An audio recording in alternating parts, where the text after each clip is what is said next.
From Robin Hood, New York City's largest poverty-fighting philanthropy, I'm Kevin Thompson, and welcome to This Robin Hood Moment.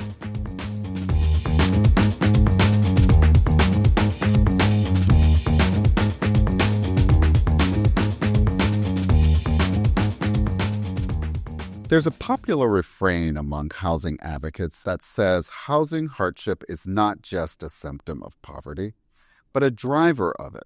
In New York City, where a quarter of people under the age of 18 live below the poverty line, and where nearly all households in poverty are spending the majority of their income on rent, you have to wonder, does this adage apply to child poverty as well? Today's episode hinges on this simple premise that the child poverty crisis might, in part, be a consequence of the housing crisis. Enlisting the help of my fellow Robin Hooder, Crystal Cooper, we're exploring how we undo child poverty across New York State, one policy at a time.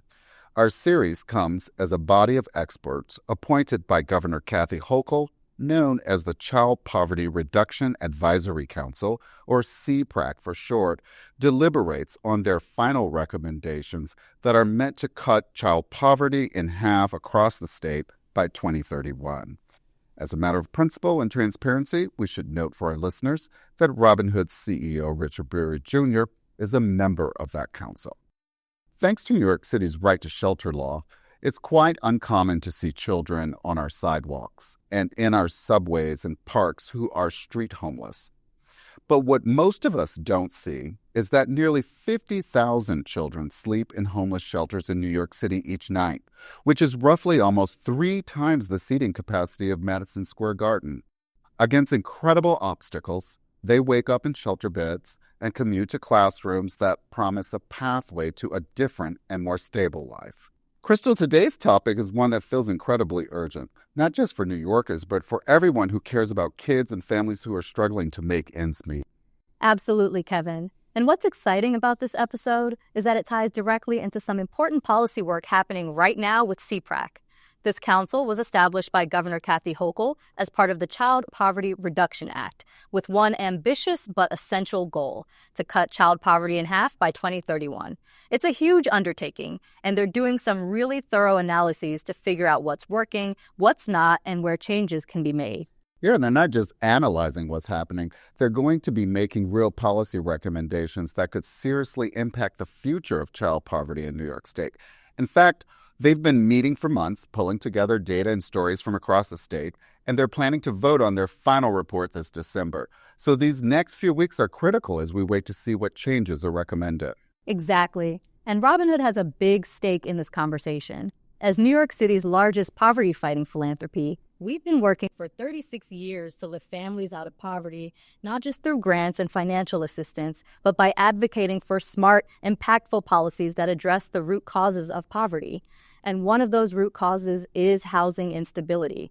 For families experiencing homelessness, especially those with young children, it's not just about finding a roof over their heads. It's about the ripple effects that housing instability has on every other aspect of their lives: education, health, nutrition, emotional well-being. Right, Crystal. And when children lack stable homes, they often live fractured lives. Which brings us to today's guest, someone who is on the front lines of this fight every day, advocating for families and leading an organization that has been a lifeline for thousands of homeless women and children. Christine Quinn is the president and CEO of wherein, which is the largest provider of shelter and supportive housing for homeless families in New York City. Christine has been doing incredible work for years, and wherein has been a true partner in fighting child poverty.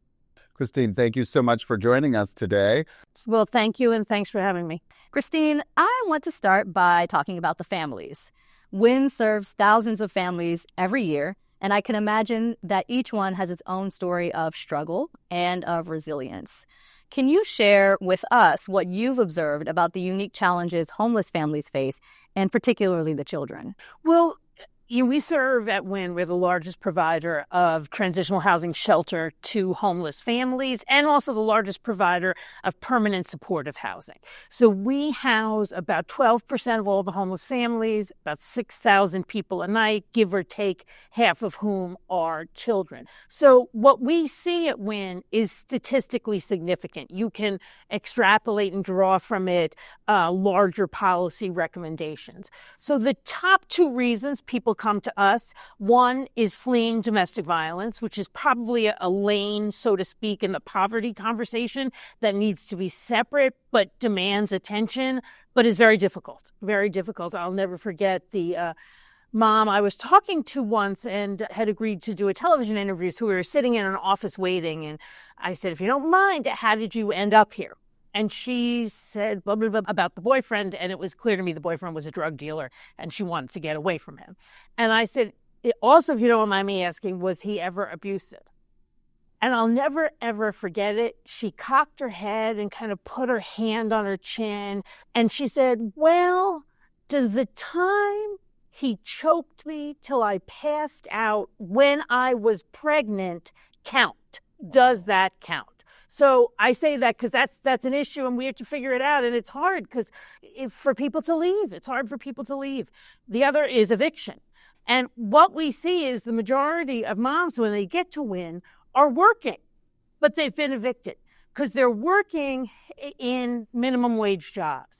And even if you get a quote unquote good rent in the city of New York, that's not enough money to pay the rent. And that's why at WIN, our income building program last year, for example, raised the average income of moms by $4. Because for me, the number of families in the shelter is tragic, but it's not the most important number. The most important number is the number of families that return to shelter, because that means for those families, the program we had at WIN or the program we have as a city has failed them. I want to talk a little bit about behavioral impacts. What kind of toll does homelessness take on children emotionally, socially, and how does stable housing make a difference in the lives of those children? So homelessness is a trauma, and much of what poverty is also a trauma before you even get to the shelter. And, at WIN, look, we run a great shelter program, but it's still a traumatic place to be, and it's not where you want to be. And children, when things have gone less than perfectly in their family, they blame themselves. If somebody's sick, yes, getting the shelter, they take it on as their responsibility. So not every shelter out there, because of the way the city funding is able to have fully comprehensive youth programs. And we do at WIN, we raise private money for that, thanks to Robin Hood and others. Also at WIN, we deliver every service through a trauma-informed care lens for all staff. So you have to really structure all of your service deliveries to give children a way to express the trauma so they can get it out. Because if it stays inside of them, so to speak, it's only going to fester and blister and become, an albatross around their neck as an adult. Because one of the key factors that can indicate who is going to be a homeless adult is if they were a homeless child. So we've done, art exhibits.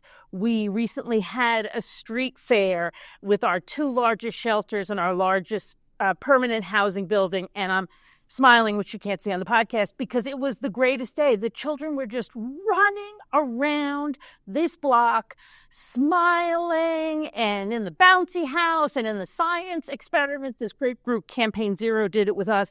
And that's what you need. Actually, I had a follow-up question about that, because within the context of that specific shelter, explain what the difference in, school life looks like for these children, what the difference even in how they show up and behave in the shelter looks like when they have an outlet. The average homeless child will go to 2 to 3 schools a year. Wow.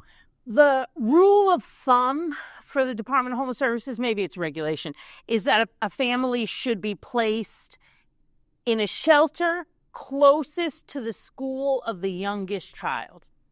but it really doesn't happen. They just send them whenever there is an opening. So that's a problem because they get jostled around. They'll also get to a new school at a various point during the school year. So that's hard for a non-homeless kid to just show up at school and be the new kid. Also, now we give every child at the beginning of school year, but we have extras if you come later on, new clothes, a new backpack, new supplies. Because once they figure out you're the homeless kid, you're teased mercilessly. So school can often not be the safe haven that we want it to be for homeless children. And, recently with the migrant folks who are here and the city very, very wrongfully, in my opinion, evicting families from shelter after 60 days. We raised, well, the kids are going to school. You can't do that. And they said, don't worry. Their rehousing placement, if they get one, is going to be in the same borough, so they won't have to switch schools. Well, if they were going to the school near Floyd Bennett Field and then they're moved to Park Slope, that's a commute that is unrealistic. So even their own statement of that shows that they don't understand what staying in a school can do for a child, and not having that, how difficult it can be for a child. So that's part of the stability, right? Yeah, absolutely. That word came to mind in that example. And stability, and also routine. Children like routine. They like to go, the same place every day at the same time, or to take the bus. And for that to be disrupted when their lives have already been disrupted is very dangerous. I wonder, because we keep talking about the research and how it's pointing to, stability as a sort of goal. What are some other policy prescriptions that you think are necessary? I mean, because you've been at this for a while. You've had a pretty broad perch. You've been the Speaker of the City Council. So what do you think should be happening that isn't happening right now from a policy perspective to promote stability, housing stability for children?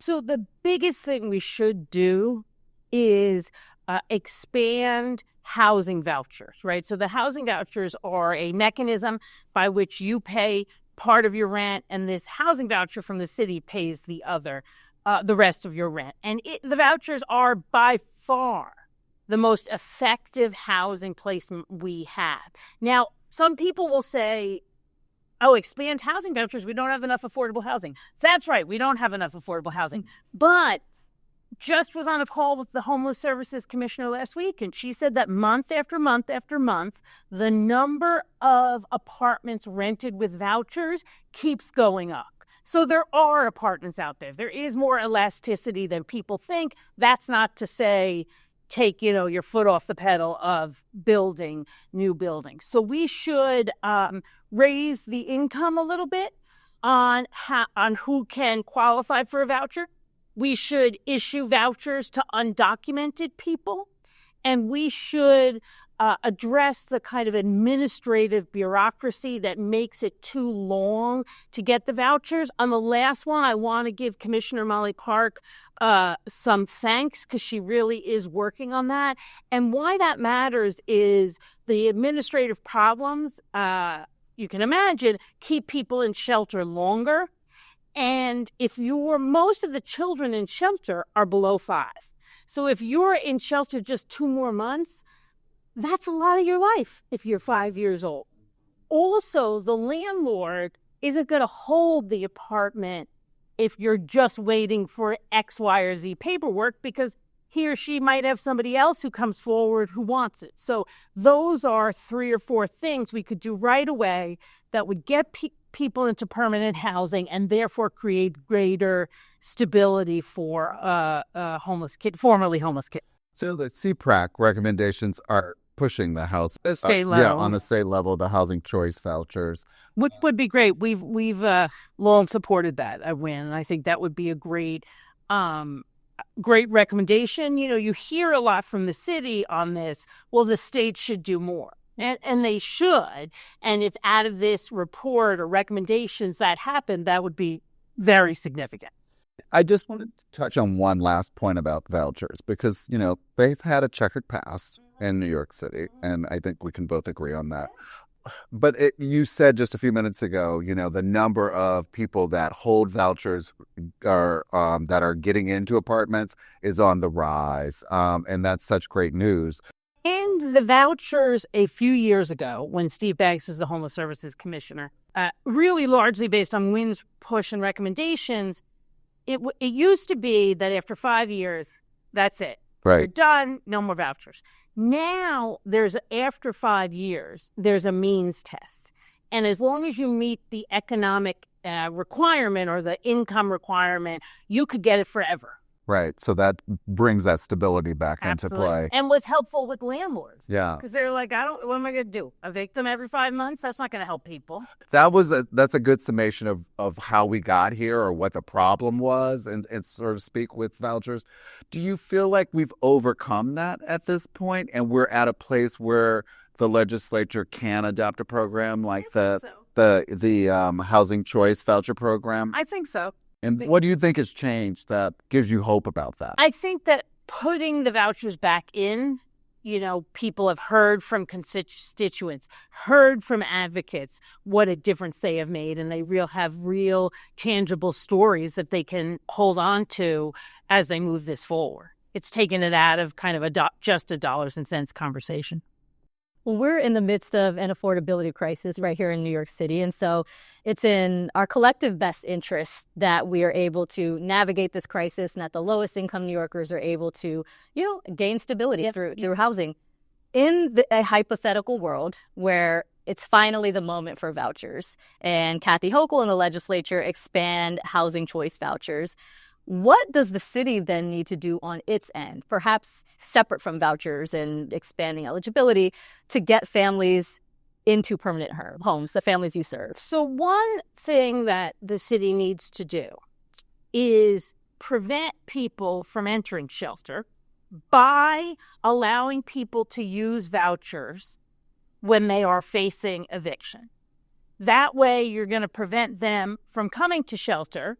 You're going to allow them to stay in their own apartment. And the money you would spend on the voucher is far less than we would pay if they actually got evicted and came into shelter. So what does that look like? It would be a family who is maybe severely rent burdened. Right. They don't have a voucher right now. It's clear that they are going to run out of money or lose their home. And then the city steps in, or they're able to file it for a voucher, and they get it, and we're using it in a preventative. Exactly.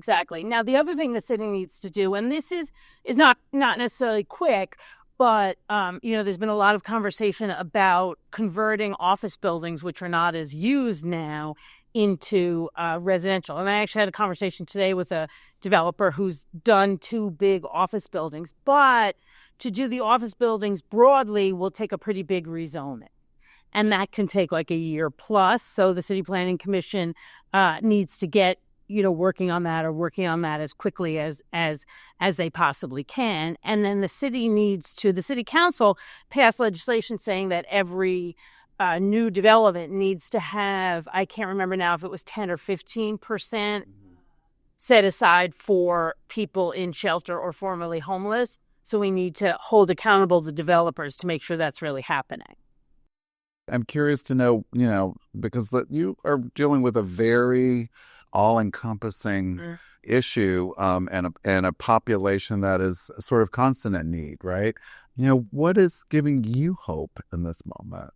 So the street fair that I mentioned, which was, it had not 1, but 2 bouncy houses. It had science experiments. It had dancing. It had chalk art. And actually the WIN staff was having a great time. And that gave me hope because it reminded me what our goal is for these children, for them to be children. Mm-hmm. And the mothers watching them with such, clear eyes reminded me how on it our moms are, how really on top of it they are, and how organized they are, because not everybody stood at the bouncy house. They dispatched, they had shifts, they were working it.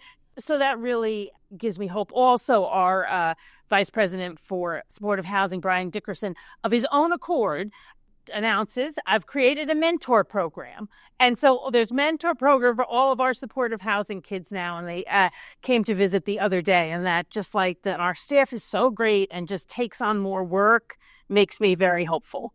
Well, that's so inspiring, Christine, and you are equally as inspiring. Your work at WHERin is truly making a difference, and we're just so grateful that you were able to join us today. Thank you, Christine.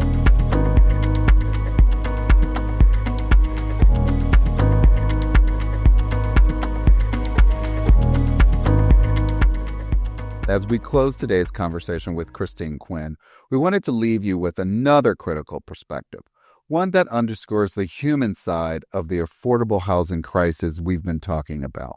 Exactly, Kevin. Earlier, I had the privilege of speaking with Candace Cabral, a statutory member of the Child Poverty Reduction Advisory Council. Candace isn't a policymaker or a housing expert by trade. She's a mother and an advocate who brings the lived experience of navigating poverty and housing instability directly to the table. Her voice is such an important addition to the CPRAC work. Policies around affordable housing can feel very abstract, but for families like Candace's, they're the difference between stability and uncertainty. Crystal, what stood out to you from your conversation with her? Candace's story is a testament to both the challenges so many families face and the resilience they show every day. Here's a clip where Candace talks about her own struggles with finding safe, stable, and affordable housing for her family. I had a lovely mother. She lived in Las Vegas. My dad is Dominican, but he got deported when I was very young. So I never got to meet this person. I'm 40 years old now. Still don't know who my father is. Dealing with that, I got abused when I was very young. My mom actually took me to the drug house to actually purchase the drugs for her. It was a problem. It became a problem. So when I went to first to a group home when I was 16, when I turned 17, I got to come back home to my mom. They gave me back to her, guys. Even though if you see a court paper, I didn't want to go back. I was 17. So moral of the story, when I turned 17, I got out. She told me, you're grown. You're 17. I can't do anything for you anymore. At this time, I'm actually homeless at 17. She's getting ready to move out to leave to Florida. Her addiction is really bad. I had to worry about where I was going to live. What was I going to eat? Who was going to protect me? What was I going to be doing? So I had to literally learn to get all these things as a 17-year-old. Didn't know these apartments, didn't know how to navigate, didn't know how to read. So when I went to welfare, public assistance, when they were asking me these questions, birth certificate, Social Security, where do you live? I didn't have any of these things. Candace's experiences are a stark reminder of why affordable housing isn't just about having a roof over your head. It's about security, dignity, and opportunity. I also asked her about how those experiences shape her work on CPRAC and her contributions to the council's discussions on housing policy. Right now, I say with the CAT and the council, they came up with 3 different proposals.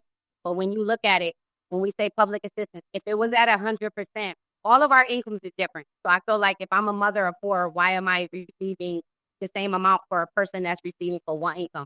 So I feel like with public assistance, we have to change that income level of our household.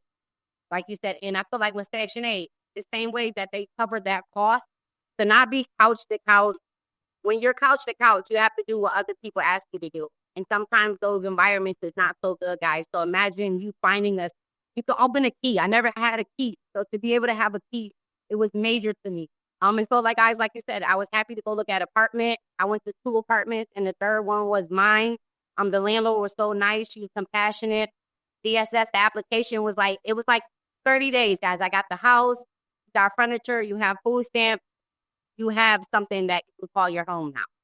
When parents cannot, I feel somehow public assistance has to be the same way because these parents are really struggling already with the 30% and below. And that's going to be more for us to be in homelessness or shelters. Why not be able to put some more funding where it's supposed to be? It's powerful to hear someone like Candace describe the real day-to-day impact of housing insecurity. It's stories like hers that make the need for comprehensive affordable housing solutions so urgent and so personal. You're right. Candace's perspective is a vital reminder of what's at stake for so many families. Her role on CPRAC ensures that policies are informed by the people they're meant to serve, and I'm so grateful she shared her story with us today.